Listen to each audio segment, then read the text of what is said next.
নমস্কার, আমি সুকুমার দেবনাথ মামাটি মানুষ ইউটিউবের পক্ষ থেকে আপনাদের সামনে হাজির হয়েছি।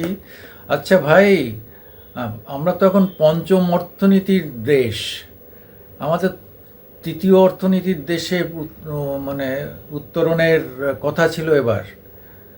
তা মোদি কি পারবেন, না আমাদের এই অর্থনৈতিক উন্নয়নটা ধাক্কা খেয়ে যাবে?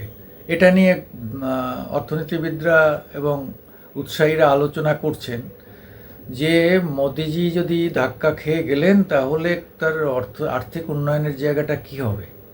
সারা বিশ্ব তাকিয়ে রয়েছে যে ভারত ধীরে ধীরে যেখান থেকে 11 থেকে 5-এ এসে অর্থনৈতিক জায়গায় দাঁড়িয়েছে। হ্যাঁ, মানে আমেরিকা, চীন, রাশিয়া, জাপানের পরে আমরা এখন সেই জায়গা থেকে কি আমরা হটে যাব? আমাদের আর্থিক যে উন্নয়ন সেটা কি বাধাপ্রাপ্ত হবে? সেটা কি কোনোভাবেই আটকে যাবে? এসব প্রশ্ন কিন্তু আসছে, মানে স্বাভাবিকভাবে আসছে, না আসার কোনো কারণ নেই। কিন্তু ভাবা হচ্ছে যে না, মোদি তার ভিশন থেকে সরে আসবেন এরকম মনে করার কোনো কারণ নেই। এবং সেই উন্নতির পথে যে কোনো দল যারা এনডিএ জোটে আছেন তারা বাধা দেবেন তেমনটাও নয়। কারণ হচ্ছে তারা তো জানেনই এটা, তারা তো আগেও ছিলেন এই জোটে, তো তারা আছেন।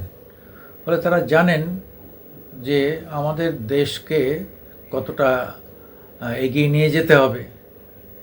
সেই স্বার্থটা তো তারা রাখবেন। আমাদের মুখ উজ্জ্বল হবে সারা বিশ্বে, আমাদের অর্থনৈতিক জায়গাটা শক্ত হবে। 8-এর উপর এখনও আমাদের জিডিপি যা পৃথিবীতে কারণ নেই। আমরা এখনও স্টেবল, অর্থনৈতিক দিক থেকে আমরা যথেষ্ট শক্তিশালী এখনও। কিছু শেয়ার সেন্সেক্স পড়ে গিয়েছিল, সেটা আবার ঘুরে দাঁড়িয়েছে, ওটা সাময়িক ব্যাপার, ওতে কিছু যায় আসে না। মানে এই পড়ে যাওয়ার জন্যে আবার রাহুল গান্ধী জেপিসি মানে অর্থাৎ জয়েন্ট পার্লামেন্টারিয়ান কমিটি করে তার জাজ করতে হবে। মানে এখন এদের সব কত আইন দেখাচ্ছে, আর এরা 70 বছর চালিয়ে এসছে দেশটাকে, কোনো আইন কানুন কিচ্ছু ছিল না। হ্যাঁ, ওই মায়ে বেটায় ভাই বোন মিলে চালিয়েছে এটা পরিবার, এখন তারা সব আইন দেখাচ্ছে, জেপিসি দেখাচ্ছে। আরে সে দরকার হলে হবে, জেপিসিকে বাধা দিচ্ছে, সে তো কারণটা বোঝাতে হবে। ফালতু জেপিসি করে আজ পর্যন্ত কোনো দিন কোনো কাজ হয়েছে? জেপিসি গঠন করতে 6 মাস, তাদের বৈঠক করতে বা পরের 6 মাস, সেই বৈঠকে সিদ্ধান্ত নিতে আরও 6 মাস, মানে 4 বছর পরে তার রেজাল্ট বেরোবে। ততদিন সব আটকে থাকবে, এটাই হচ্ছে এদের ধান্দা। ততক্ষণ সব কিছু আটকে থাকবে আমরা যতক্ষণ রিপোর্ট না দেবো। ক্যাচ খেলা, তোমাদের ক্যাচ কলা, ওই সবের পাত্তা দেয় না কেউ, আমরা জনগণও পাত্তা দেই না। আরে মোদি সিট কিছু কম পেয়েছে, সেটা অনেক রকম ব্যাপার থাকে, কাস্টিজমের অনেক রকম ব্যাপার থাকে, নিজের দলের মধ্যে কিছু কিছু লোকেরও এসব আছে। আমাদের ভারতবর্ষ তো বিচিত্র দেশ, বহু কাস্ট, বহু ধর্ম, বহু বর্ণ, বহু জাতি উপজাতি সব নিয়ে। ফলে প্রত্যেকেই তাদের নিজ নিজ স্বার্থ নিয়ে ভাবে, সামগ্রিক স্বার্থের কথা ভাবার লোকের সংখ্যা খুবই কম।